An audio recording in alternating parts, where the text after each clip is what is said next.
Bonsoir à toutes et à tous, Baruch Hashem, ça me fait très plaisir ce soir, on va voir un sujet absolument extraordinaire, magnifique à la fois et essentiel. Pourquoi? Parce que on sait tous que dans le Ham Israël, il y a tous les niveaux de juifs, d'accord? Ça part de Raphaël Kanievski, d'accord? Même plus peut-être, je ne sais pas, je ne connais pas en tout cas, mais en tout cas ça part de Raphaël Kanievski jusqu'à Benoît Benamou, d'accord? Qui mange du cochon à Quimper et qui est marié avec une Goya, d'accord? Il y a de tous les niveaux dans l'âme Israël. Maintenant qu'on le veuille ou non, nous avons tous une mission à réaliser. Parce qu'Hachem nous le rappelle. La preuve, d'accord, quand on regarde un petit peu nos doigts, on a une empreinte digitale. Cette empreinte digitale est unique au monde, d'accord, pour nous rappeler que tout simplement, voilà, toi, tu as un rôle à jouer et tu as un rôle unique. Personne ne pourra le faire à ta place. Alors, je sais que c'est pas évident. Je sais que beaucoup de gens ne s'accordent pas avec ce principe-là. Beaucoup de gens se disent, attends, moi, d'accord, la Torah, elle a été donnée au rabbin. Moi, en attendant, je n'ai pas les obligations du rabbin. Ils ne savent pas que, en fait, au pied du Har Sinaï, ils étaient à côté de Raphaël Kanievski, comme de Rav Ovadia Yosef, comme tous les tzadikim. Ils ne savent pas qu'eux, ils étaient au milieu. Non, ils ont l'impression qu'il y avait les rabbanim au premier rang, et eux, ils jouaient à la belote là-bas derrière. Je ne sais pas ce qui... C'est comme ça. C'est que la preuve en est que énormément de gens sont capables de dire sans aucun problème, ah, t'as vu sur les yeux, t'as vu ce qu'il fait. Mais ce que tu critiques, ça t'oblige toi aussi. C'est pas parce que toi t'es pas religieux que du coup ça t'oblige pas. Mais si, c'est-à-dire c'est comme ça. C'est-à-dire puisque moi je suis pas religieux, donc j'ai pas ses obligations, mais comme lui il est, donc il a ses obligations, donc c'est pas bien ce qu'il fait. Non, ça marche pas comme ça. Les obligations, on les a tous. Nous sommes tous des juifs du Shulchan Aruch, qu'on le veuille ou non. C'est comme ça. Maintenant, il est vrai qu'il y a une inégalité dans l'âme Israël.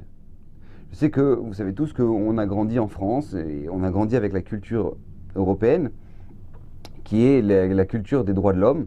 Et les droits de l'homme, quand on lit les articles du droit de l'homme, j'en ai deux, voilà, les deux premiers, je vais dire, les articles du droit de l'homme, c'est quoi? Article premier, égalité des hommes. C'est quoi? Tous les êtres humains naissent libres et égaux en dignité et en droit. Ça, c'est le premier article. Deuxième article, je vous le lis, attention, écoutez bien, la non-discrimination. Chacun peut se prévaloir de tous les droits et toutes les libertés proclamées dans la présente déclaration, sans distinction aucune, notamment de race, de couleur, de sexe, de langue, de religion. Alors, on a un problème, nous, avec ça. Parce que c'est pas tellement vrai pour la Torah. La preuve en est. Vous savez tous qu'il y a des inégalités dans la Torah. Le Kohen n'a pas le statut du Lévi. Et le Lévi n'a pas le statut du Israël. Et un homme n'a pas le même statut que la femme. Et l'enfant n'a pas le même statut que l'adulte. Il y a des inégalités. Le roi n'a pas le même statut que le reste du peuple. Le Talmid Chacham, le Rav, n'a pas le même statut que le reste. C'est des halachot, ça. D'accord? Vous savez très bien qu'un Kohen, il peut rentrer dans des endroits, dans le Beth Amikdash, dans le temple, qu'un Israël qui rentre là-bas, il est chayav mita. Il est condamné à mort. C'est-à-dire, il meurt mina shamaim. Pourquoi? Parce que tu n'as pas le droit de rentrer. Tu es Israël. Ah, lui, c'est un Kohen. Lui, il a le droit de rentrer.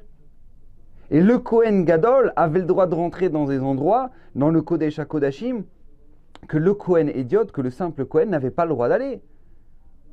Il y a des inégalités, qu'on le veuille ou non. Et le Israël a des possibilités que le Kohen n'a pas. Il a la mitzvah de pouvoir faire Chevra Kadisha, d'accord, de s'occuper des défunts. Un Kohen n'a pas le droit de s'en occuper. C'est une avéra pour lui. La femme a des mitzvot qui lui appartiennent que l'homme n'a pas. Et l'homme a des mitzvot que la femme n'a pas. C'est comme ça. Il y a des inégalités, qu'on le veuille ou non. Le Talmid Chacham, d'accord, lui aussi il a des halachot. Un Talmid Chacham qui voit une poupée par terre, d'accord. Ah, pourtant il y a une mitzvah de Hashavat Aveda, de rendre un objet perdu. Le Talmid Chacham n'a pas d'obligation de ramasser la poupée. Pourquoi?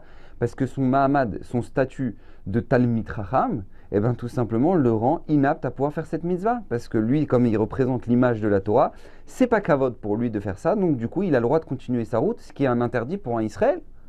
Un Israël, il n'a pas le droit de détourner sa route. S'il voit un objet perdu, il doit le ramasser, il doit essayer de chercher des signes, comment pouvoir le rendre, etc., le garder. C'est son obligation, qu'il n'a pas forcément le Talmid Chacham. Rabotai, donc on voit de là qu'il y a une inégalité, qu'on le veuille ou non, et on est obligé de l'accepter.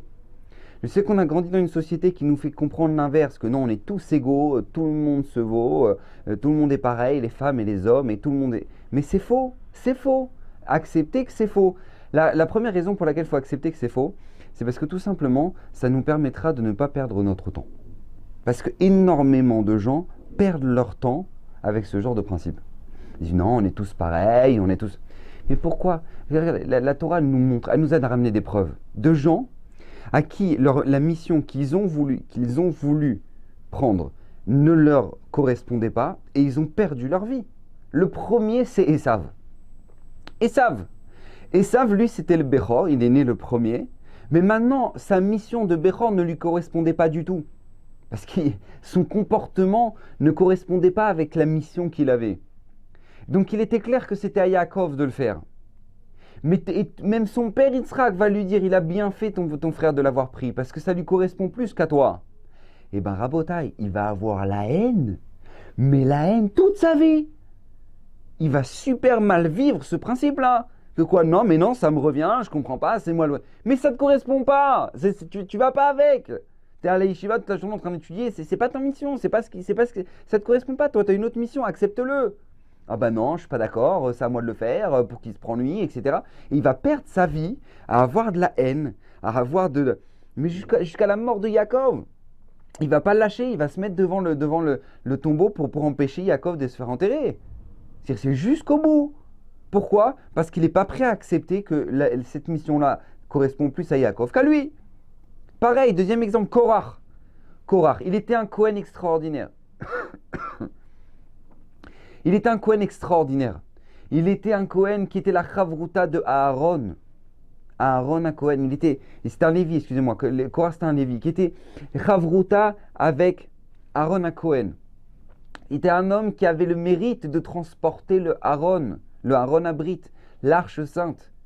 Il n'y en avait que 4 qui pouvaient le porter. Et lui, il faisait partie de ces personnes qui avaient le niveau de pouvoir le porter. Et Raboda, il faut comprendre que porter l'arche, c'est-à-dire que si jamais la personne n'avait pas les pensées qu'il fallait au moment où il porte l'arche, là, si jamais il dit « Oh, elle est belle la route », il mourrait sur place. C'est-à-dire qu'il fallait des pensées, il fallait une puissance extraordinaire pour pouvoir porter l'arche. C'était du feu. Et lui, Korach en faisait partie. Il faisait partie des Lévi'im qui étaient capables, qui étaient à ce niveau-là. Rabota, écoutez bien, Korach, son statut ne va pas lui plaire. Il aimerait avoir la place de Aaron. Il dit, je ne comprends pas, pourquoi lui maintenant il est le Kohen Gadol, etc. Pourquoi moi je ne le suis pas? Donc lui, comme ça ne va pas lui plaire, et ben Rabota, il va tout perdre. Il va finir au fond d'un trou. Mais c'est pas ce qu'on attend de toi. Si c'est pas ce qu'on attend de toi, pourquoi tu veux perdre ta vie à te prendre la tête sur des choses qu'il ne faut pas faire? Moi, je vois combien j'en vois des gens. Combien j'en vois des gens comme ça qui perdent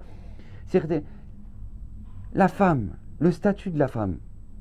Le statut de la femme. Alors maintenant, bon, alors la femme, il faut qu'elle soit pareille que l'homme, etc. Donc ok, très bien. Il faut que la femme, elle soit pareille que l'homme. Donc maintenant, on finit avec des jeunes filles qui font le bac. Elles ont fini leurs études, elles vont à l'université, elles font bac plus 5, bac plus 6, ou je ne sais pas combien elles font. D'accord? Elles sortent, elles ont 26 ans, elles ne sont toujours pas mariées.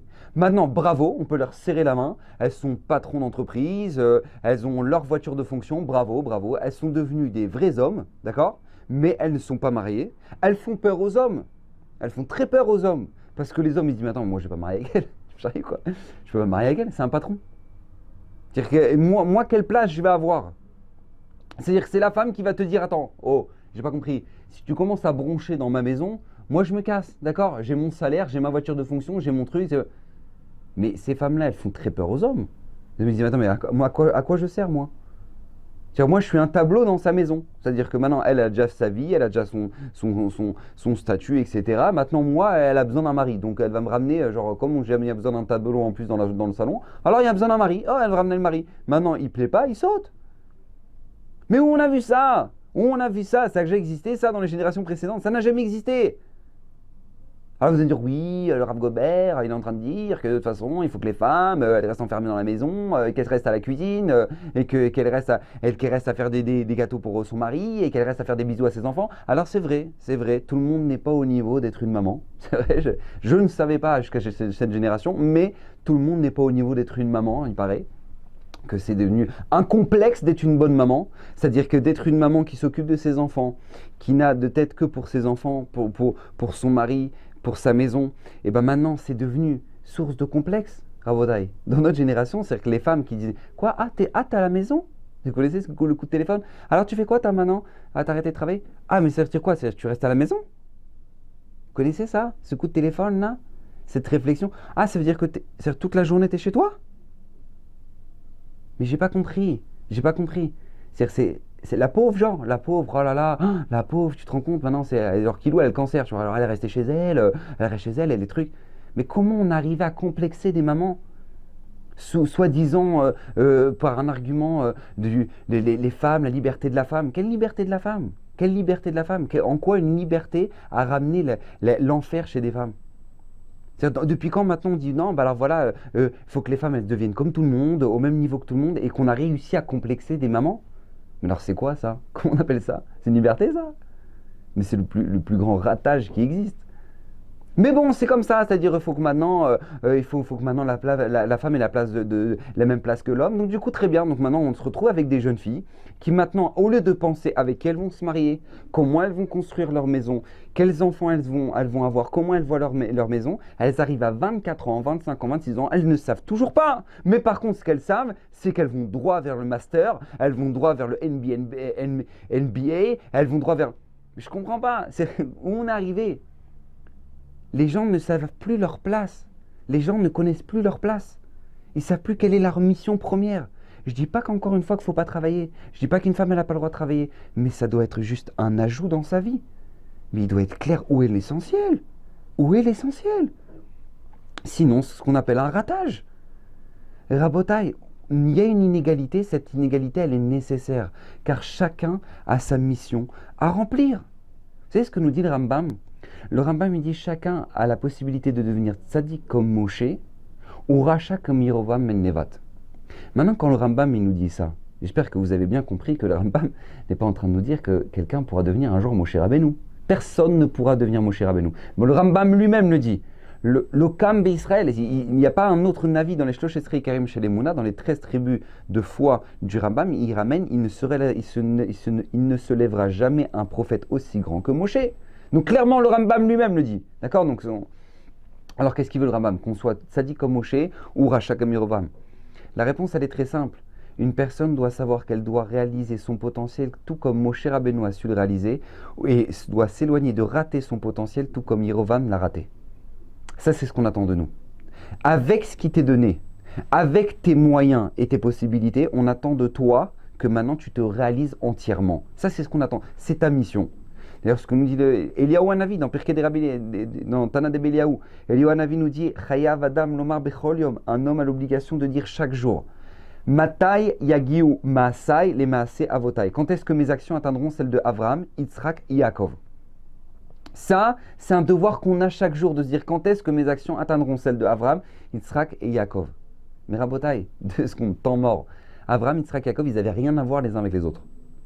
Avraham, c'était Amouda Chesed. Yitzhak, c'était Midatadin. Et Yaakov, c'était le Hémet. C'est rien à voir. C'est l'approche qu'ils avaient de leur service divin n'avait rien à voir les uns avec les autres.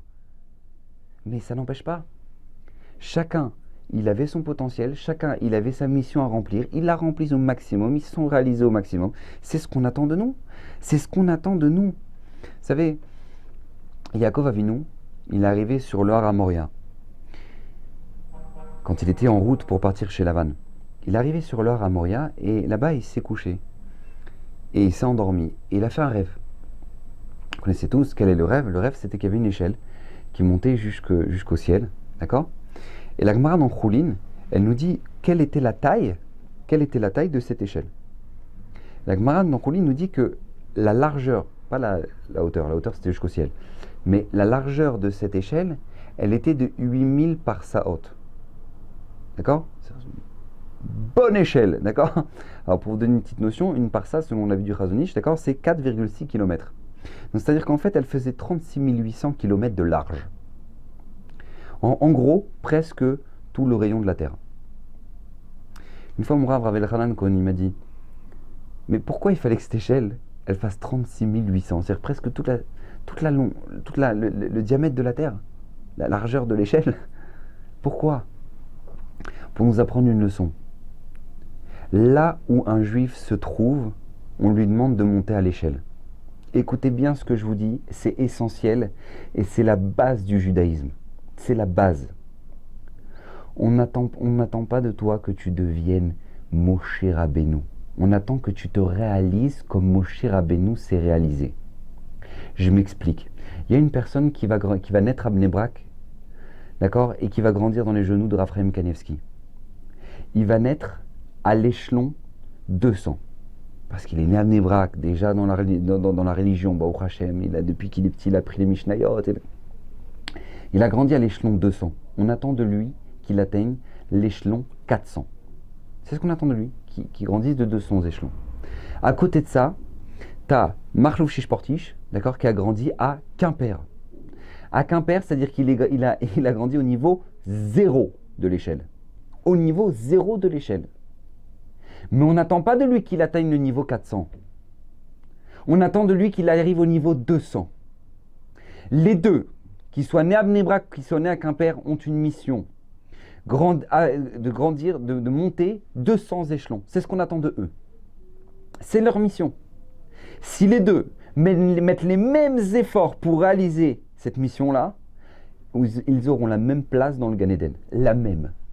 C'est pas moi qui le dis, Rabotai, c'est une Mishnah claire dans Pirkei Avot. Les foum, tsahara, agra. La récompense, elle dépend d'une seule chose, l'effort. Les foum, tsahara, agra. Selon l'effort, il y aura la récompense.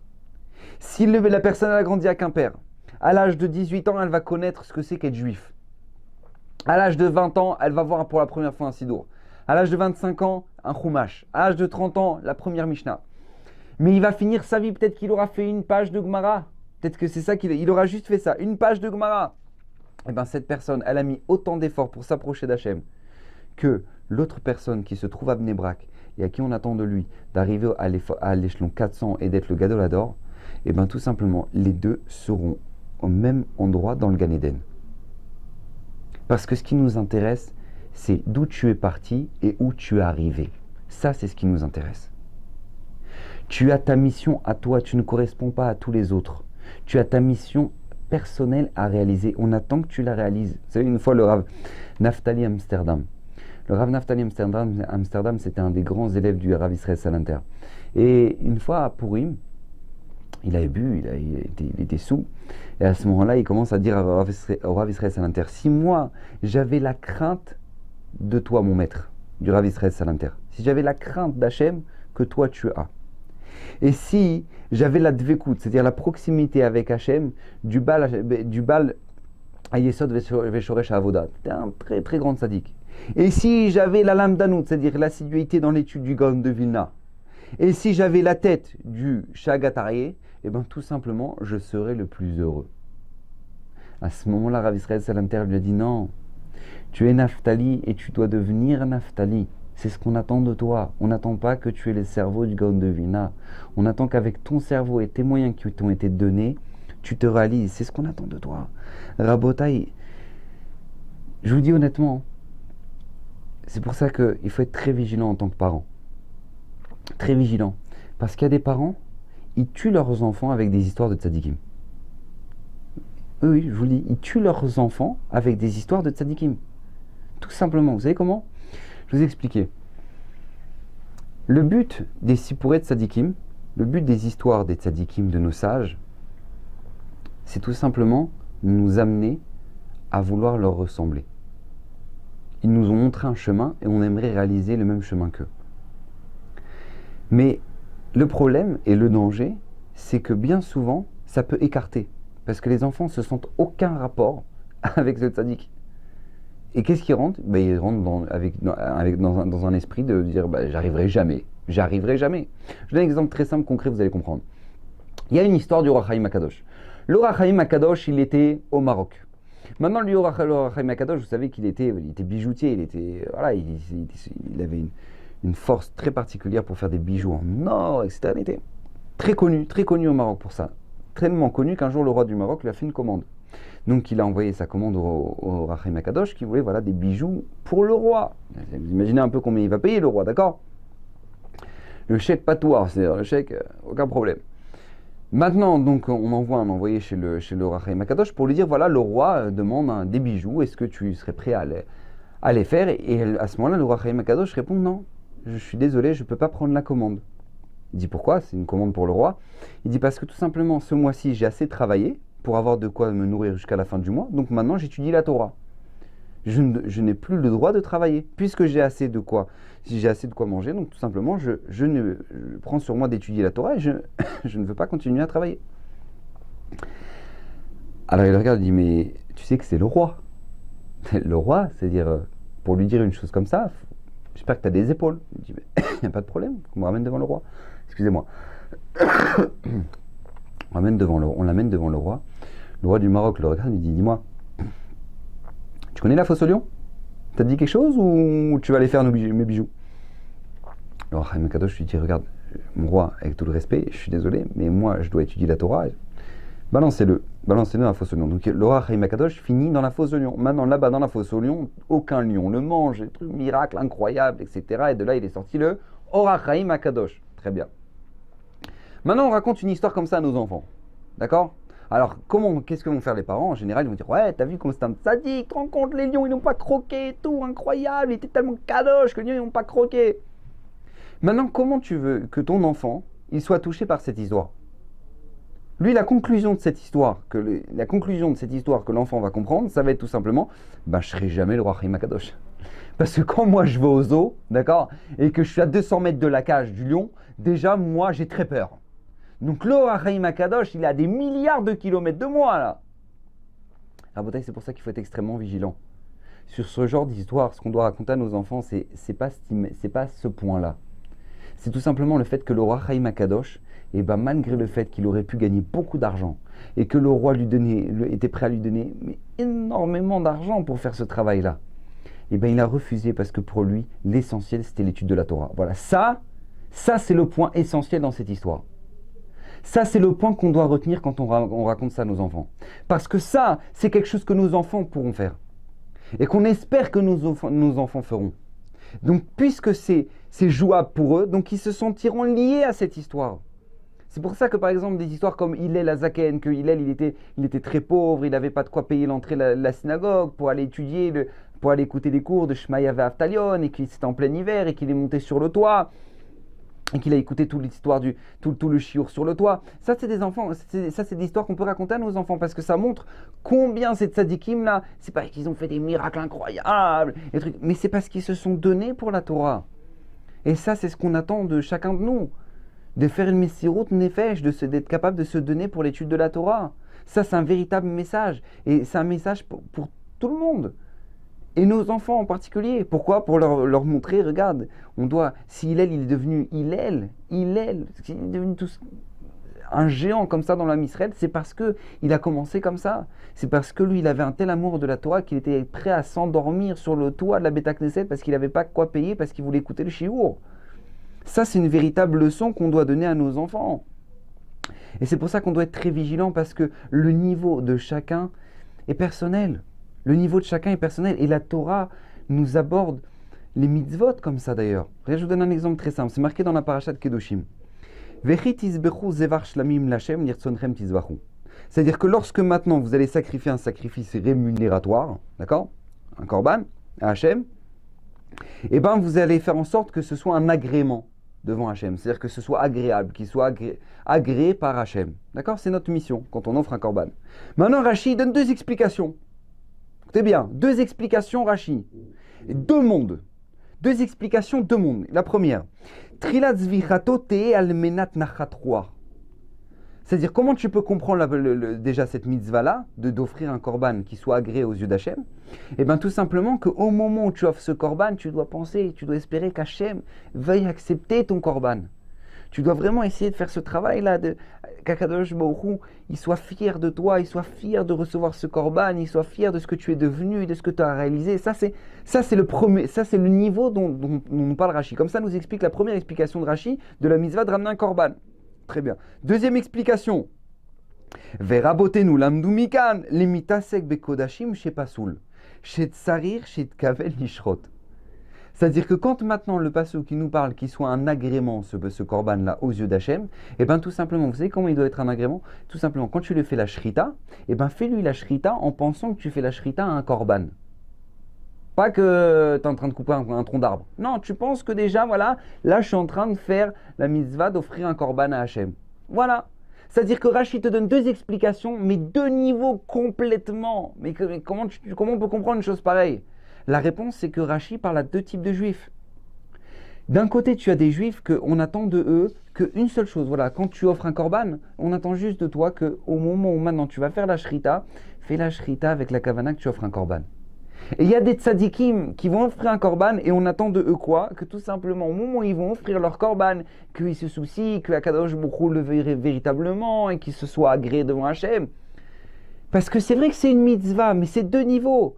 Donc sur cette même mitzvah, on n'attend pas de ce juif-là la même chose qu'on attend de l'autre. Chacun son niveau.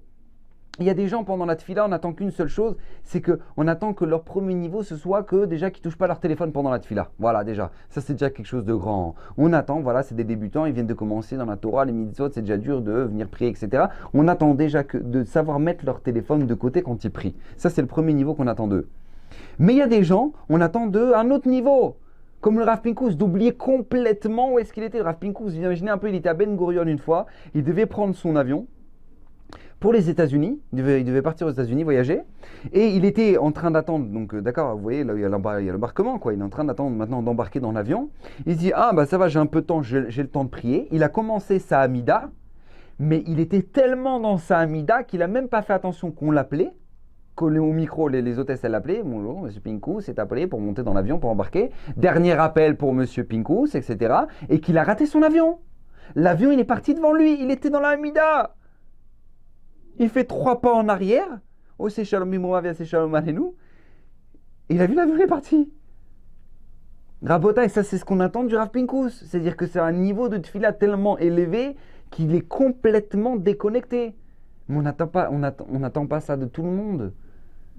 C'est chacun son niveau. Et Baruch Hashem, chacun son niveau. C'est que le Ben Ishra, il dit, il y a un midrash très très beau. Il y a un midrash dans Shir HaShirim qui nous dit Perimon Rakater. Perimon Karakater. C'est-à-dire que le Ham Israël, il est comparé à la grenade. Comme ça, me dit le midrash. Pourquoi? Parce que vous connaissez tous ce midrash, très beau midrash, parce que même les plus, les juifs les plus éloignés du Ham Israël, ils sont remplis de mitzvot comme la grenade. D'accord? Donc c'est pour ça que le Ham Israël est comparé à la grenade. Vient le Ben Ishraï, écoutez bien ce que nous dit le Ben Ishraï sur ce midrash-là. Il nous dit oui. Vous savez pourquoi le Ben Ishraï, vous savez pourquoi le midrash nous compare le Ham Israël à la grenade? Parce que la grenade, vous savez quand vous prenez un petit grain de grenade, eh ben, vous le mettez en bouche, il y a tout simplement le grain qui est le jus, qui contient le jus, mais il y a le pépin à l'intérieur. Et le pépin n'a pas de goût. D'accord? Ce qui a du goût, c'est juste le jus qu'il y a dans la... Il dit le Ben Ishraï, c'est exactement pareil. Les juifs qui sont très les éloignés, ils font plein de mitzvot, mais le fond de la mitzvah, il n'a pas de goût. C'est-à-dire qu'ils font la mitzvah, c'est-à-dire il y a du jus, quoi. C'est-à-dire qu'ils font la mitzvah, mais le fond de la mitzvah, il n'a pas de goût. Il est vide. Comme ça me dit le Ben Ishraï. C'est pour ça qu'on dit que les juifs qui sont éloignés, ils sont remplis de mitzvot comme la grenade. Alors une fois, j'avais entendu de mon maître Rav Volach, il a posé une question extraordinaire. Il a dit, mais je ne comprends pas, comment le Ben Ishraï, il peut donner une explication comme ça sur un midrash dans Shir HaShirim, alors que la Gemara, elle nous dit que toutes les explications qu'on va en sortir du Shir HaShirim ne peuvent jamais être aux dépens du Ham Israël.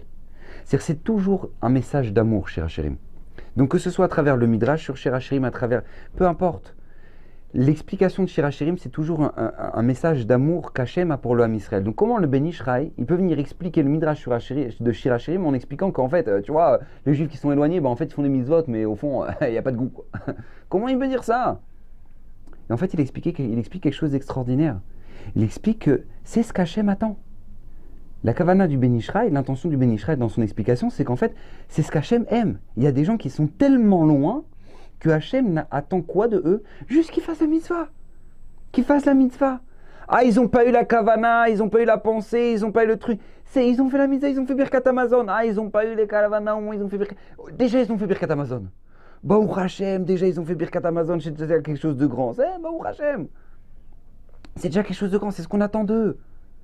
Rabotai, c'est ce qu'on attend d'eux. C'est vrai que dans le fond, c'est vide, c'est vrai. Mais Baruch Hashem, ils étaient là déjà. Déjà, Baruch Hashem, ils ont pris le loulav. Ils ne savaient même pas pourquoi ils ont fait le loulav. Ils ont pris un truc. Aucune pensée, aucune kavana, aucune rien. Ils ont juste pris parce que le rabbin il leur a dit tenez, alors prenez les 4 espèces. Ils ont mis les 4 espèces, ils ont fait comme ça, voilà, faites comme ça, faites comme ça. Mais c'est ce qu'Hachem ils attendent d'eux parce que c'est leur niveau. C'est leur niveau. Et il y en a à côté de qui on attend que si jamais maintenant, il y a une preuve, la Gemara extraordinaire. La Gemara nous dit dans Ketuvot qu'un khatan, le jour de son mariage, il n'est pas tour de Kriyat Shema. Le soir de son mariage, un khatan n'est pas obligé de faire Kriyat Shema. Pourquoi? Parce qu'il ne peut pas avoir la kavana. Shema Israël, Hachem. Donc Aya Ove, veillez qu'il était, qu'il est, qu'il sera. La kavana, la pensée sur les noms d'Hachem, on monte dans les paroles. Dans la première phrase du Kriyat Shema, il ne pourra pas avoir la kavana, c'est pas possible, c'est le soir du mariage, il y a la teufeu, il y a le photographe, il y a la musique, c'est pump it up et tout, donc il peut pas, après il va aller à l'hôtel, il va truc, machin, donc il faut prendre tous les cadeaux, bref, il n'a pas la tête à ça, donc nous dit la Gemara, donc tu vois que tout simplement il n'est pas tour de faire Kriyat Shema, il n'est pas obligé de le faire. Vient Tosfot dans Brachot et nous dit de nos jours, le Khatan il est obligé de faire Kriyat Shema. De nos jours, le Khatan est obligé de le faire.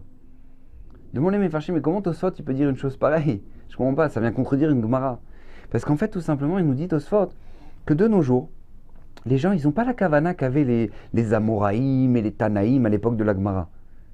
C'est vrai que eux, au niveau qu'ils avaient, on attendait de eux qu'ils fassent Kriyat Shema comme il le faut. S'ils l'ont pas fait, vaut mieux pas le faire. Parce qu'on savait qu'eux, ils étaient capables de faire ce niveau-là, d'atteindre ce niveau-là dans le Kriyat Shema. Mais de nos jours, il dit Tosfot que les gens, ils n'ont pas la kavana. Les gens, de toute façon, ils ne vont pas penser à tout ce qu'il faut penser dans le Kriyat Shema. Et qu'ils le font quand même. Et bien, le Khatan, il est obligé de le faire. Il doit le faire parce que c'est plus notre niveau. Ça ne correspond plus. Vous savez, je vais raconter une histoire incroyable. Le Chazon Ish qui a fondateur de la ville de Bnei Brak. Le Chazon Ish était un Talmid Chacham, c'est un géant. Mais vraiment un géant. Et quand lui, il étudiait la Torah, il arrivait à une telle puissance de concentration qu'à la fin, il n'avait plus aucune force dans son corps. C'est-à-dire qu'une fois qu'il avait fini son raisonnement, il a été tellement loin dans ce raisonnement, sa tête elle chauffait tellement qu'à la fin il s'effondrait dans son lit. Il tombait dans son lit, le Chazon Ish. Et donc à chaque fois, il y avait quelqu'un qui était proche de lui, il ramenait Simkarelitz, il était proche de lui, etc. Et il lui ramenait un verre et il buvait sans faire la bracha. Chazon Ish, il buvait le verre d'eau sans faire la bracha. Et une fois, ils lui ont demandé, Rav, pourquoi vous ne faites pas la bracha? Et le Chazon Ish, écoutez bien ce qu'il a répondu, le Chazon Ish. Il a dit parce que je suis tellement faible après mon étude, que je serais incapable d'avoir la kavana qu'il faut pour faire Shakol Niabudvaro. Mais d'un autre côté, pour ma santé, je suis obligé de boire. Donc je bois sans bracha. Pourquoi? Parce que à mon niveau, je suis obligé d'avoir la kavana. Faire une bracha sans kavana, sans intention, ça ne veut rien dire pour moi. Mais ma santé, elle m'oblige de le faire. Donc je suis obligé de le boire. Mais je ne peux pas avoir la kavana, donc je ne fais pas de bracha. Alors que nous, on est obligé de faire la bracha. Pourquoi? Parce qu'on n'est pas au niveau du Chazon Ish. Donc comme on n'est pas au niveau du Chazon Ish, alors tout simplement, on est obligé de faire la bracha. Parce que ça ne nous correspond pas. Pareil dans l'étude de la Torah. Dans l'étude de la Torah, il y a des gens qui vont finir le chasse tous les ans. Raphaël Kanevski finit toute la Torah tous les ans. Il y a des gens comme Rav Moshe Feinstein ont fini tout le Shulchan Aruch 900 fois le Shulchan Aruch. Imaginez un peu ce que ça veut dire. Il y a des gens, à côté de ça, on attend de eux que déjà qu'ils fassent leur Chumash avec Rashi. Qu'ils fassent déjà Chumash Rashi. Le Chafetz Chaim, il donnait toujours cet exemple qui était tellement beau. Il dit, Chafetz Chaim, il y a 3 sortes de Yetzer Hara quand on arrive devant l'étude. Le premier Yetzer Hara, c'est de se dire, bah regarde, je suis en train de faire du Chumash, je suis en train de faire une petite halakha dans l'Ikut Yosef. Qu'est-ce que ça vaut? Qu'est-ce que ça vaut ce que je fais franchement? Il y en a qui font des Gmarot, qui finissent le chasse. Moi, mon petit Ikut Yosef, mon petit Chumash. Qu'est-ce que ça vaut cette étude-là? Ça, c'est le premier Yetzer Hara. Deuxième Yetzer Hara, c'est de se dire tout simplement, c'est pas pour moi. C'est pas pour moi. Moi, je suis pas fait pour étudier. Moi, je suis fait peut-être pour travailler. Je prends mon maaser, je prélève la dîme sur ce que je reçois, et puis je le donne aux gens qui étudient la Torah. Et moi, je soutiens la Torah. Ce sera ma part dans la Torah. Mais moi, étudier, ça me correspond pas. C'est pas pour moi. Ça, c'est le deuxième Yetzer Hara. Troisième Yetzer Hara, ouais, je vais commencer Bezrat Hashem demain. Ouais. Ou à la rentrée. Ou le mois prochain. Bon, d'accord, toujours repousser. Ça, c'est les trois sortes de Yetzirah qui existent.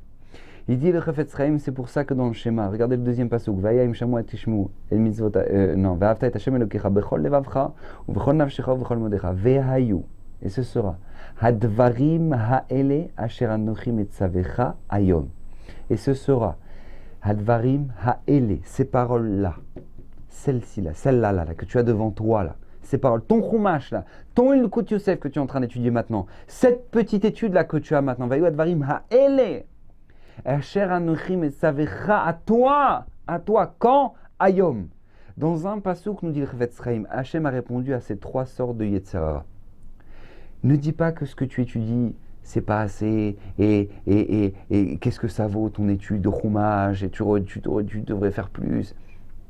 Parce que déjà, ce que tu étudies, Vadvarim Ha'ele, c'est ce qu'Hachem il attend de toi. Asher Anochim Metzavecha, que je te demande à toi, tu dois étudier.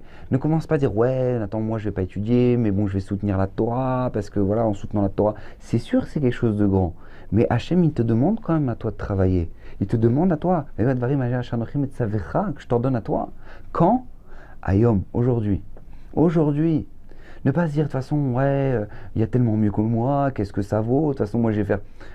Parce une histoire tellement incroyable. Le Rav Moshe Feinstein, il était aux États-Unis. Un jour, il y a un de ses élèves qui vient le voir et qui lui dit « Rabbi, je donne un chiour à un rescapé de la Shoah. Et ça fait déjà, Baruch Hashem, pas mal de temps, pas mal de semaines, même des mois, qu'on essaie d'avancer sur la Gemara. Et Baruch Hashem, après, je sais pas combien, 1 ou 2 mois, on a fini la première page de Gemara. Première page de Gemara, de sa vie. Il n'avait jamais fait de Gemara de sa vie. Et j'aimerais faire un sioum. Est-ce que, Rav, vous nous faites honneur d'être présent? Et alors Moshe Feinstein a dit, Bessimcha Rabba, je viendrai pour ce sioum. Sioum, la fin. De quoi fêter là? En général, on fait ça à la fin d'un traité. Non, la fin d'une page de Gemara. Alors Moshe Feinstein, il est venu, il a rencontré ce monsieur, ce rescapé de la Shoah, il a dit bravo pour ce que vous avez fait, vous n'avez jamais pu étudier, au Hachem, maintenant vous avez étudié, bref. Et ils ont fait un grand sioum pour 7 pages de Gemara qu'il a fini. Rabotai, le lendemain du sioum, cet homme-là meurt. Il quitte ce monde, se déporter là. L'élève vient voir le Rav Moshe Feinstein, il dit Rav, vous vous rappelez, le monsieur à qui on a fait le sioum hier soir? Il a quitté ce monde-là ce matin. Alors Moshe Feinstein a dit, tu vois, regarde ce qu'on attendait de lui. Cet homme-là, il a passé les pires atrocités qui existent dans le monde. La Shoah. Et Baruch Hashem, il est monté aux États-Unis et il t'a rencontré. Et tu lui as parlé d'études de Torah. Et lui, il a dit, pourquoi pas? Je suis âgé, pourquoi pas? Et il s'est cassé la tête pour comprendre cette page de Gemara. Et bien sache qu'il était venu dans ce monde pour faire 7 pages de Gemara. C'est ce qu'on attendait de lui. Avec tout ce qu'il a eu dans sa vie, toutes les épreuves qu'il a eues dans sa vie, à son niveau, on attendait 7 pages de Gemara. C'est ce qu'on attendait de lui. Ah Botaï, pourquoi perdre notre temps à se dire, mais non, mais moi je suis pas ça, mais je suis pas lui. Fais ce que tu peux, fais ce que tu peux. Hachem est fier de ce que tu peux faire, Baruch Hashem. Hachem est fier de ce que tu peux faire. C'est pareil dans les mitzvot, dans les mitzvot qu'on réalise au quotidien, c'est la même chose. La Mishnah en Pirkei Avot, elle nous dit Lo alecha melacha ligmor. On n'attend pas de toi que tu finisses le travail. C'est une Mishnah en Pirkei Avot. Lo alecha melacha ligmor. Mais attention, Lo ata benechorim levatel mimena. Mais attention, c'est pas parce que maintenant on n'attend pas de toi que tu finisses le travail que pour autant, c'est tout, tu fais rien. Il y a un machal tellement fort, je crois que Magui Midouvno qui donne ce machal-là, tellement fort. Il y a un monsieur qui n'avait pas de quoi travailler, il n'avait pas de quoi d'être une parnasse, il n'avait pas d'argent, il n'avait pas d'argent. Et d'un coup, il entend toquer à sa porte. Et il y a quelqu'un qui vient le voir, un homme riche, il dit voilà, regardez, moi je voudrais faire une piscine dans mon jardin. D'accord, donc voilà, je dois creuser, je vais faire une grosse piscine. Donc je voudrais creuser, voilà, il faudrait que j'enlève ces petites collines là qu'il y a dans mon jardin, tout raser, faire un trou, faire une belle piscine, faire un truc, voilà, est-ce que ça vous intéresse? Voilà, je vous paye pour le travail de creuser. Alors là, il va y avoir 2 réactions. Le premier, il va dire, attends, je me charrie ou quoi? Je vais jamais finir. T'as vu, il faut enlever la colline, il faut creuser, faire une piscine. Mais dis-moi, je vais finir dans 10 ans un truc pareil. Je vais jamais faire un truc. Comment je vais réussir un truc? Et il fait pas. Et il y a le deuxième qui dit, mais pourquoi pas? Ouais, ouais, je vais le faire. De toute façon, toi, tu me payes pour au jour le jour pour le travail que j'ai fait. Et ben, je vais le faire. Et ça prendra le temps que ça prendra. Au moins, je l'ai fait. C'est exactement la même chose. Hachem, il paye. Akadosh Baruch Hu, il te paye pour ce que tu fais. Prends, saute sur l'occasion. Saute sur l'occasion. Et Rabota, il faut savoir une chose. C'est que ton niveau t'oblige. Ton niveau t'oblige. À partir du moment où toi, tu as atteint un certain niveau, eh ben, sache que Hachem attend de toi un certain niveau. La preuve, on a une preuve tellement extraordinaire dans la Torah. Dans la Torah, c'est marqué comme ça. Écoutez bien, Parashat Shemot. Moshe Rabbeinu, il était chez son beau-père, il était chez Yitro. Hachem lui s'adresse à lui et lui dit tout simplement, on va libérer le Ham Israël. Donc Moshe Rabbeinu prend ses affaires, prend sa femme, Tzipora, et ses enfants, et décide d'aller directement vers l'Égypte. Maintenant, qu'est-ce qui s'est passé? Écoutez bien, il n'a pas pu faire la Brit Mila de son fils Eliezer. Moshe Rabbeinu, il n'a pas pu faire. Pourquoi? Parce que Tzipora venait de naître. Et il n'a pas voulu faire Moshe Rabbeinu la Brit Mila parce qu'il s'est dit, si je fais la Brit Mila avant de partir de chez mon beau-père, et bien sur le chemin, ça risque d'être dangereux pour lui parce qu'il sera un enfant qui aura fait la Brit. Donc je préfère attendre jusqu'à ce qu'on arrive en Égypte et là-bas, je lui ferai la Brit Mila. Comme ça a été la pensée de Moshe Rabbeinu. Alors écoutez bien ce que nous dit la Torah. Écoutez bien ce que nous dit la Torah. Vaï bader erba malon.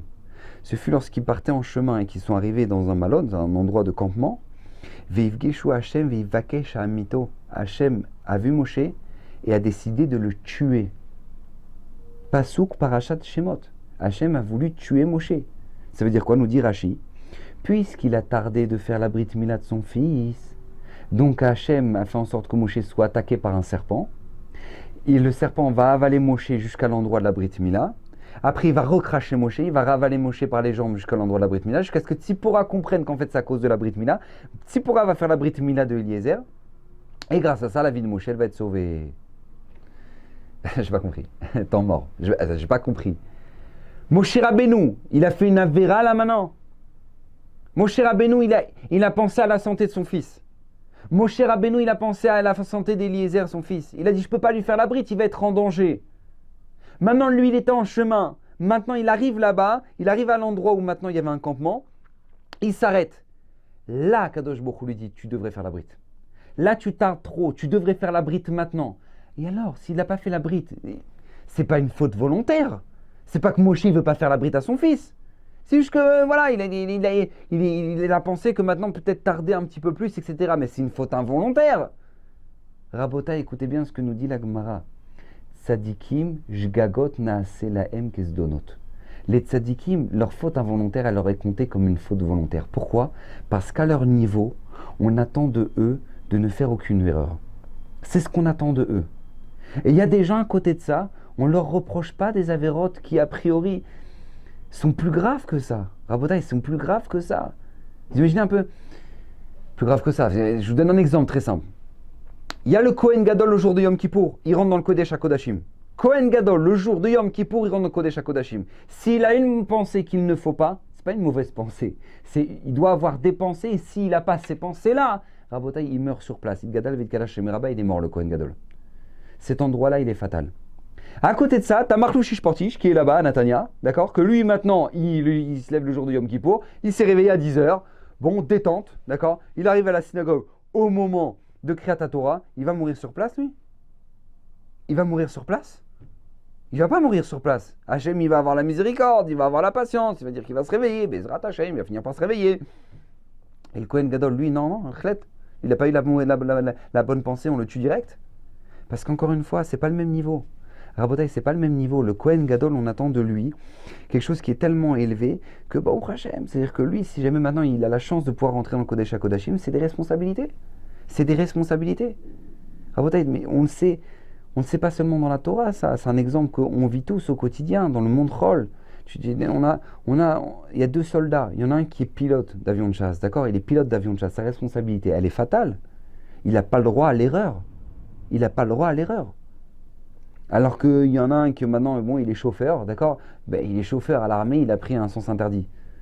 Bon, ok, il va payer pour ça, mais c'est pas que maintenant, lui, il va mourir de ça. Parce que les responsabilités ne sont pas les mêmes. Il en est de même dans l'âme Israël. Rabotai, notre niveau nous oblige. En fonction de notre niveau, il est attendu de nous de réaliser des choses. Vous savez, les gens ils se posent la question, ils disent pourquoi maintenant, Rav, je comprends pas, il y a des niveaux de cache-route. Ouais, il y a Kacher, Kacher les méadrines, Kacher Halak les méadrines de les méadrines. Après, il y a hyper Kacher de trucs. Les gens ils comprennent pas. Ils comprennent pas pourquoi il y a des niveaux de cache-route. Si c'est Kacher, c'est Kacher. Je comprends pas pourquoi. Et ben, Rabota, il faut savoir que ça, c'est une Gemara. C'est une Gemara. Le Navi Yirmiyahu, il dit comme ça. Il dit à Kadosh Baruch Hu, au moment où maintenant il est en train d'implorer à Kadosh Baruch Hu d'avoir une miséricorde de lui. Écoutez bien, Rabotai, écoutez bien ce qu'il lui dit. Il lui dit, Aribono Shelom Hashem, Nafshi Lometuma, jamais mon âme, je l'ai rendue impure. Donc il demande grâce à Hashem. Il dit, jamais j'ai rendu impur mon âme. Venevela vetrefalo achalti, mineorai vadata. Et j'ai jamais mangé de la viande pas cachère. Velo babepi, basar pigoul. Et j'ai jamais mangé de la viande d'un korban qui est pigoul. C'est-à-dire quoi pigoul? Je vous explique très simplement. C'est que, et au moment où on a fait la shrita, d'accord, du korban, et ben on se dit, voilà, je vais le manger en dehors du Beth Amikdash. Si jamais, c'est-à-dire qu'il a des pensées qui ne correspondent pas au korban qu'il est en train d'offrir. Maintenant, lui, ce korban, lui, il doit le manger en une journée. Et ben, au moins, il fait, non, Bezrat Hashem, je le mangerai dans une semaine. Et ben, ça rend inapte ce korban. Ce korban, il devient immangeable. Il s'appelle pigoul. Très bien. Maintenant, nous dit le Navi, le prophète, il nous dit Hachem, j'ai jamais mangé au McDo, j'ai jamais mangé pas cachère, j'ai jamais. Mais heureusement, Baba, j'ai pas compris, t'es le Navi. Heureusement, comment lui il peut dire un argument pareil? Comment il dit Hachem, je t'en supplie, de grâce, Hachem, par le mérite que j'ai jamais mangé quelque chose de pas cachère. Mais heureusement, t'es le prophète. Heureusement que t'as pas mangé cachère. Viens l'Agmara, écoutez bien ce que ça nous explique l'Agmara. Veloba befi basar pigoul. Qu'est-ce qu'il veut dire à travers ça? Shelo achalti mi be'ema sheurabo chacham, nous dit l'Agmara. Que quand il dit j'ai jamais mangé d'un bassar pigoul, j'ai jamais mangé d'un korban qui est inapte, ça veut dire quoi en fait? J'ai jamais mangé d'une viande sur laquelle on a dû montrer cette viande-là devant un sage pour lui poser la question s'il y a un problème de cacheroute. Écoutez bien ce que nous dit Rashi. Shenolad ba safek v'utzrach lishol le chacham le tiro. Il dit c'est un shochet, il fait la shrita d'une viande, d'accord? Il abat le taureau. Il prend un morceau de viande. Au moins, il voit le morceau de viande, il dit attends, je comprends pas, le poumon il colle un petit peu. Est-ce que le poumon il colle? Est-ce que c'est bien? Est-ce que c'est halak? C'est pas halak? Bon, alors qu'est-ce qu'on fait? On va demander à un sage. Ils vont voir le Rav et ils disent au Rav, est-ce que vous pensez que c'est halak? C'est pas halak? Le Rav il dit oui, c'est halak, c'est impeccable, c'est top, c'est super. Et ben Rabotai, le prophète Chreskiaou, il n'en mangeait pas. Il n'en mangeait pas. Pourquoi il n'en mangeait pas? Parce que tout simplement, à partir du moment où maintenant il y a déjà une question sur cette viande-là, même si le Rav il a dit c'est halak, c'est impeccable, c'est madrine, c'est top du top, lui il n'en mangeait plus. Pourquoi? Parce qu'à son niveau, ça ne lui correspond pas. Nous dit le Saba Mislabotka, comment il appelle ça le Navi? Comment il appelle ça Bassar Pigoul? C'est-à-dire que pour lui c'est taref. C'est taref. De là nous dit le Saba Mislabotka quelque chose d'incroyable. À partir du moment où toi tu as atteint un certain niveau et que tu vas en dessous de son niveau, ça s'appelle une avéra. Tu vas en dessous de ce niveau-là, ça s'appelle une avéra. Pourquoi? Parce que le Navi il a dit, j'ai pas mangé le bassar pigoul. Mais c'est pas bassar pigoul, t'as pas mangé une viande léméadrine sur lequel un sage il t'a posé la question. Eh bien pour lui ça s'appelle pas kasher. C'est vrai, il y a kasher, il y a juste kasher, rabbanout. Après il y a kasher léméadrine, après il y a kasher. Tout dépend de ton niveau. Il y a des gens à qui ils vont arriver après 120 ans dans le Lamaba, on va leur dire bravo déjà d'avoir mangé kasher. Avec ce qu'on t'a appris, on t'a jamais rien appris, Birlal. Tes parents ils t'ont jamais rien appris, et bah ou Hachem, déjà tu t'es soucié de manger kasher, bravo, je te serre la pince. Déjà pour avoir mangé kasher, déjà c'est bien. À ton niveau, déjà c'est bien. Il y a des gens qui vont manger kasher et qui iront au Gehinnom. Parce que pour eux, à leur niveau, on attendait que quoi? Qu'ils mangent les méadrines, khalak, trucs. Parce que tu savais très bien les problèmes que ça pouvait engendrer. Tu sais que les problèmes qu'il peut y avoir. Et toi, qu'est-ce que tu fais? T'as fermé les yeux? En fonction de ton niveau. On a la preuve avec Moshe Rabbeinu, Hachem a voulu tuer Moshe. Mais c'est une faute involontaire, il n'a pas voulu le faire. Au niveau de Moshe, ça s'appelle une faute volontaire. Au niveau de Moshe, Rabotai. Parce que ton niveau t'oblige, que tu le veuilles ou non, plus tu avances dans la Torah, plus tu avances au Hachem, plus ton niveau te donne des responsabilités. Il y a des gens, quelqu'un qui va rentrer à la synagogue en tongs. Il rentre en tongs, mode détente. Il arrive en tongs. D'accord? Maintenant, lui, il arrive en tongs, il rentre à la Beit Knesset en tongs. Et bien, pour certains, ce sera une mitzvah, pour d'autres, ce sera une avéra. Parce que pour lui, c'est une mitzvah, déjà, il est là. Hachem il dit, je t'abbarre chez moi déjà là, déjà Baruch Hachem, mon fils il est là, il est venu à la synagogue, il était tellement loin, il était en Thaïlande il y a 2 mois, Baruch Hachem là maintenant il est à la synagogue, il est venu en tombe, Baruch Haba, déjà il est là. Déjà Hachem il est content qu'il soit là. Mais il y a des gens qui savent qu'il y a une goudoucha de Beta Knesset, il y a un respect à avoir face à la Knesset, à la Beta Knesset. Si tu vas devant ton patron, tu ne vas pas y aller en tongs. Un rendez-vous pour se rendre chez ton employeur, tu ne vas pas y aller en tongs. Alors devant le Melech Mancham Lachim, tu vas y aller en tongs. Il y a des gens qui sont conscients de ça. Donc pour eux, c'est un problème. Ils vont aller là-bas, ils vont faire un issour. T'as pas le droit. Pourquoi? Parce que pour toi, c'est un zilzoul. Tu montres un mépris. Tout dépend du niveau. Mais Rabota, écoutez bien, notre niveau nous oblige. Notre niveau, peu importe là où on est, notre niveau nous oblige. À partir du moment où on atteint un certain niveau, ce niveau-là nous oblige, on ne peut pas redescendre. Alors c'est vrai qu'il y a toujours des hauts et des bas et des fois où on rechute, c'est vrai, c'est vrai. Mais en tout cas, la ligne de conduite, elle doit être que j'ai compris où est-ce que je suis arrivé maintenant. Je sais où j'en suis et je dois avancer. Et je dois veiller à ne pas redescendre de ce niveau-là. C'est vrai, des fois il y a des chutes, mais tu dois veiller à ça. Et c'est pas seulement ça, Rabotai, c'est que le niveau de nos parents, de nos ancêtres, nous oblige aussi. Le niveau de nos ancêtres nous oblige. Je vous donne un exemple très très simple. Shmuel Hanavi. Shmuel Hanavi, il était un homme qui a ramené un shalom dans l'âme Israël, qui était un homme d'une grandeur inimaginable. C'est lui qui va oindre Shaoul, c'est lui qui va oindre David Ameller. Shmuel Hanavi. Shmuel Hanavi, c'est marqué, mais là-bas dans Shmuel, c'est marqué que Vaï ki zaken Shmuel, ce fut lorsque Shmuel est devenu âgé, Velo alchu banav bidrachav. Ses enfants n'ont pas suivi son chemin. Ça, c'est marqué dans Shmuel. Alors quand on analyse un petit peu, c'est-à-dire quoi? Ses enfants n'ont pas suivi son chemin. Quand on lit le passouk, on dirait que ses enfants ils sont partis en sucette, ils font plus rien, ils ont retiré la kippa, les titites, ils font plus rien. Viens la Gemara nous dit non, ça veut dire quoi Velo alchu banav bidrachav? On est en train de leur reprocher quelque chose à leurs enfants, à ses enfants à Shmuel. Ses enfants c'était des grands tzadikim, ses enfants c'était des dayanim à Shmuel. Mais Shmuel il avait une particularité, c'est que lui il allait de ville en ville. Il restait pas dans une ville et il avait un bed-din. Non, il allait de ville en ville. Et là-bas, à chaque fois qu'il arrivait dans une ville, il installait un tribunal rabbinique. Et là-bas, il jugeait, etc. Il ne restait pas dans sa ville. Or, ses enfants à Shmuel sont restés dans leur ville. Quelque part, la Torah leur fera une remontrance. Velo alchu banav bidrachav. Ses enfants n'ont pas été dans son chemin. Pourquoi? Parce que si ton père il est capable d'un tel niveau, alors toi, ça t'oblige. Toi, ça t'oblige. Le Meiri nous dit quelque chose d'incroyable. Il nous dit, les chomrot des parents sont une halakha pour les enfants. C'est-à-dire ce que les parents ont l'habitude de faire au-delà de la halakha, pour les enfants, c'est une halakha. Comme ça nous dit le Meiri. Pourquoi? Parce que tu as grandi comme ça. Puisque tu as grandi comme ça, ton niveau t'oblige. Tu ne peux pas être un niveau en dessous. La preuve, je crois que c'est Maroukva. Maroukva dans la Gemara, il a dit, moi, je suis Chometz ben Yain. Moi, je suis du vin, je suis du vinaigre, fils de vin. Chometz ben Yain.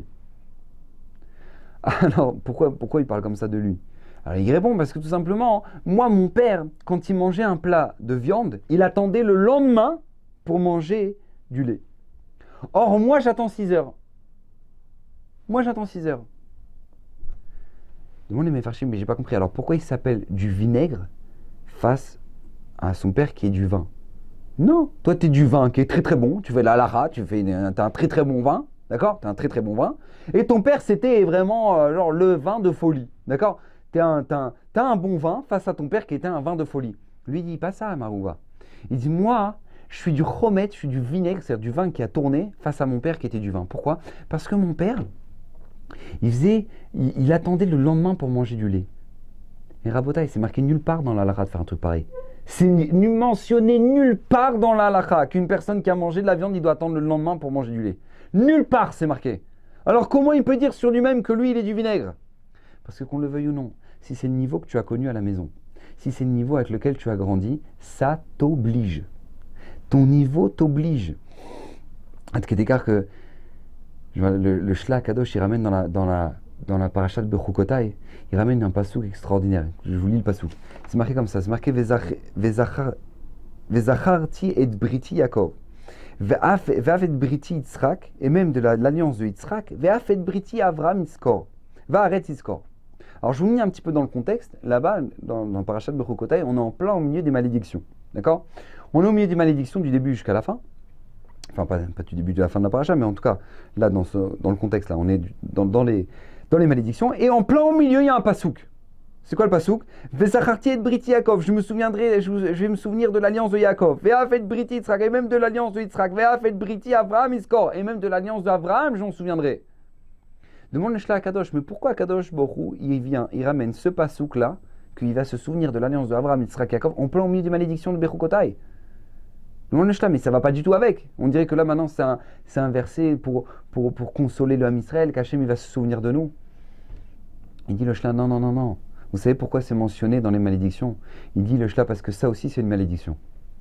C'est une malédiction que Akadosh Baruch Hu, au moment où il va voir combien le Ham Israël est descendu bas, combien le Ham Israël a fauté, combien le Ham Israël, pour le réveiller, on a besoin de leur envoyer des malédictions. Et bien là-bas, je vais me rappeler d'où ils viennent, qui était leur grand-père, Abraham, Yitzhak et Yaakov. Là-bas, je vais me souvenir et je vais me rappeler combien c'est grave ce qu'ils font.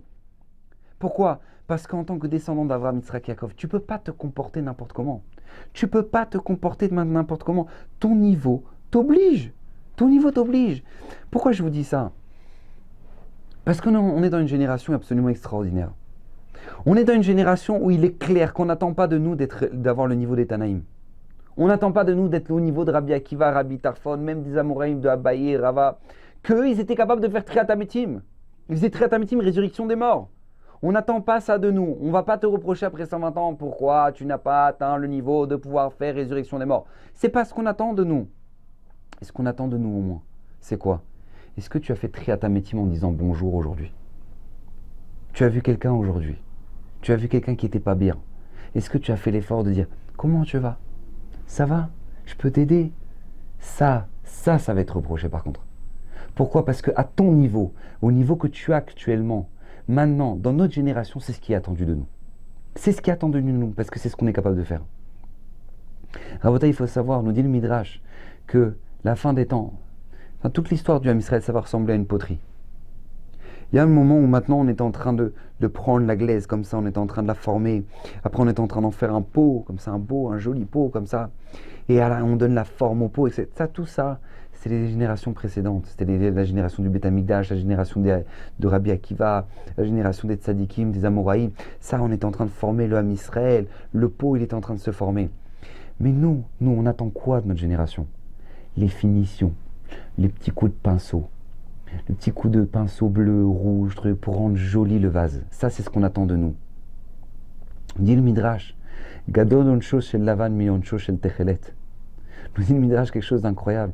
Une fois, il y a un roi, il a demandé à deux personnes de lui faire un bijou. Alors le premier, il a demandé de faire un bijou, et le deuxième, il a demandé de lui faire un pot en terre. D'accord? Le roi a demandé à deux personnes de faire. Et il leur a donné pour ça un mois. Donc le premier, il cherche de l'or, il commence à faire le bijou, Le deuxième, il commence à travailler. Les deux, ils n'ont pas rempli leur mission. Ils arrivent après un mois, le roi les convoque, il leur dit alors vous avez terminé ce que je vous demandais de faire. Le premier dit mon roi, je suis désolé, je suis encore en train de travailler l'or, je n'ai pas encore fini votre couronne, je vous demande pardon mon roi, j'ai bientôt fini. Et à côté de ça, tu as celui qui est en train de faire un pot en argile. Il dit toi, t'as pas fini? Il dit non, il pleuvait dehors et truc. Qui c'est qui va recevoir la plus grande punition? Qui va recevoir la punition? Celui à qui on lui donnait la possibilité de faire des choses simples et qui ne les a pas fait. C'est à lui qu'on va lui donner la punition. On attendait quoi de toi? De faire de l'argile, un pot en argile. Mais tu sors dehors, tu prends de l'argile, tu le fais. Je t'ai donné un mois pour ça, tu n'as pas su le faire. Rabota, et c'est ce qui est attendu de nous. Netilat yadaim comme il faut. Ça, c'est ce qui est attendu de notre niveau. Tu te lèves le matin, fais Netilat yadaim. Fais non, mais tu comprends. Mais tu sais ce que c'était qu'avant, Netilat yadaim, tu sais ce que ça représentait? Aller au puits, puiser de l'eau, ramener de l'eau et commencer à faire Netilat yadaim. Maintenant, on attend quoi? Que tu tournes le robinet. C'est ça qu'on attend de toi, c'est ton niveau. Alors fais-le bien. Et ben Rabotai, la majorité des gens, ils font Netilat yadaim comme des chras. Jusqu'à là, le bout des doigts, comme ça, ils font ils balancent le kéli. Mais qu'est-ce qu'on attend de toi? Dans notre génération, que tu fasses Triat Hametim, non. On attend de toi que tu fasses Netiat Yadayim comme il faut. C'est ça qu'on attend, que maintenant tu vois, tu remontes, tu fais l'effort de remonter un petit peu ta montre, d'accord, pour mettre de l'eau jusqu'à là, là. Ouais, mais Rav, c'est pas obligé, c'est pas de truc. C'est là, jusqu'à là. C'est ce qu'on attend de nous en fonction de notre niveau. Rabotai, c'est ce qu'on se doit de faire. C'est ce qu'on se doit de faire, répondre Amen. Amen, réponds-le bien. Réponds-le bien, t'as un Kaddish, réponds Amen. Amen. Ouais. Amen, cher Rav. C'est Amen ça. C'est Amen. C'est quoi que t'as dit? Qu'est-ce que tu viens de dire? Tu t'es mouché, t'as fait quoi? Réponds Amen. C'est pour ça qu'il y a un tel Yetzera dans notre génération de parler dans la Beth Knesset. Pourquoi? Parce qu'on attend de quoi? Que tu fasses Amen, que tu répondes Amen, que tu répondes au brachot, que tu écoutes. C'est ce qu'on attend. Et tu le fais pas. Tu le fais pas. Rabotai, c'est notre devoir. On ne doit pas le rater, ça. On ne doit pas le rater. Vous savez, ça, c'est ce que nous dit le Midrash. Le Midrash nous dit, après 120 ans, ce qu'on nous reprochera, c'est sur ces mitzvot-là. Ces mitzvot-là qui étaient tellement simples que le roi t'a demandé de faire un pont en argile et que tu l'as pas fait. Faire shakol ni abitvaro. Avant, les gens ils buvaient depuis la création du monde, les gens buvaient de l'eau qui était de l'eau des ruisseaux, de l'eau des puits. C'était de l'eau, et c'était pas de l'eau minérale en bouteille, stérilisée, plus stérilisée que stérilisée. Ça n'existait pas ça avant. Maintenant, l'eau, on l'a puisée pour toi. Maintenant, on l'a traitée pour toi. Maintenant, elle est bonne, elle est minérale, elle est tout ce qu'il faut. On n'attend qu'une seule chose de toi. Prends le verre et fais shakol. Fais une belle bracha de shakol ni abitvaro. Rabotai, c'est notre niveau. On attend de nous de pouvoir réaliser ce qu'on est capable de réaliser. Alors, chacun doit se connaître. Chacun doit réaliser sa mission. Encore une fois, je répète bien. On n'attend pas de nous de devenir Raphaël Kanevski. On attend de nous de monter 200 échelons. Raphaël Kanevski aura monté ses 200 échelons. Nous, on doit monter nos 200 échelons. Si on est capable de le faire, on sera avec lui dans le Gan Eden. Ah, pourtant, on n'aura pas appris toute sa Torah et toutes les connaissances que lui a. C'est vrai. Mais tu auras fait le même effort que lui. Donc, tu arriveras au même endroit. Donc, Bezrat Hashem, faites les bons efforts, selon votre niveau. Avancez comme il le faut. Construisez-vous. Ne vous déprimez pas. Et Bezrat Hashem, qu'Hashem vous bénisse. À bientôt.